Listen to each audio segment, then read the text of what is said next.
The protocol through James Pendergraft's abortion clinics does call for all infants 22 weeks and beyond to be injected with digoxin in order to ensure a stillbirth rather than a live birth.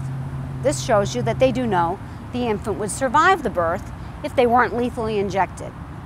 Digoxin is the medication that they use to stop the heart of the baby before they induce the labor. It's a heart medication, simply. It's put through the mother's abdomen. It's guided by ultrasound, and they inject the needle through the mother's abdomen, in through the chest of the infant, into the baby's heart, and then injected so that the baby dies. I want everyone to really understand.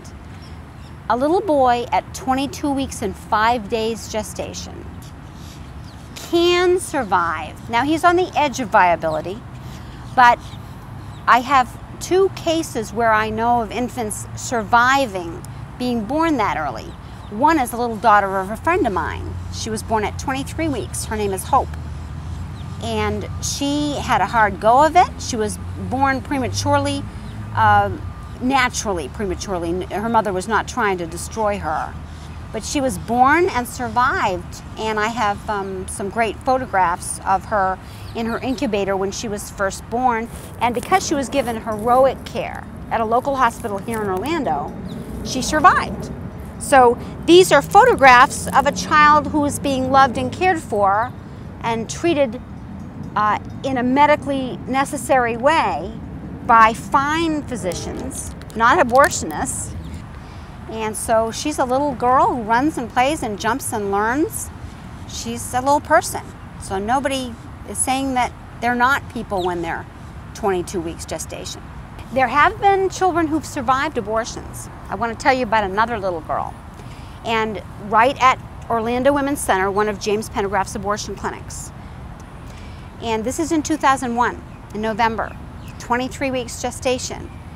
Well, in the middle of the night when she was in active labor, the mother, whose name is Carol, became frightened because of the pain of the labor, and because the abortion clinic workers wouldn't give her pain medication because it slows the labor down.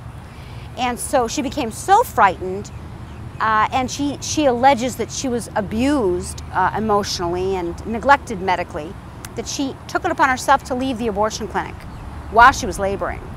She went home, she called 911, she was transferred to a local hospital. Her little girl was born alive at 23 weeks gestation, and since now, we just hit 2007, but this little girl now is 5 years old. So she survived the abortion as well. The abortionist on call was Dr. Randall Whitney.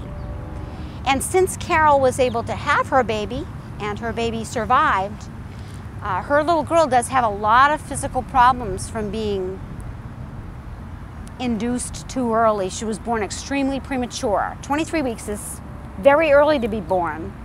And so her daughter has a lot of physical problems. So Carol has brought a lawsuit here in the county, in Orange County, in the Orange County Courthouse, against James Pendergraft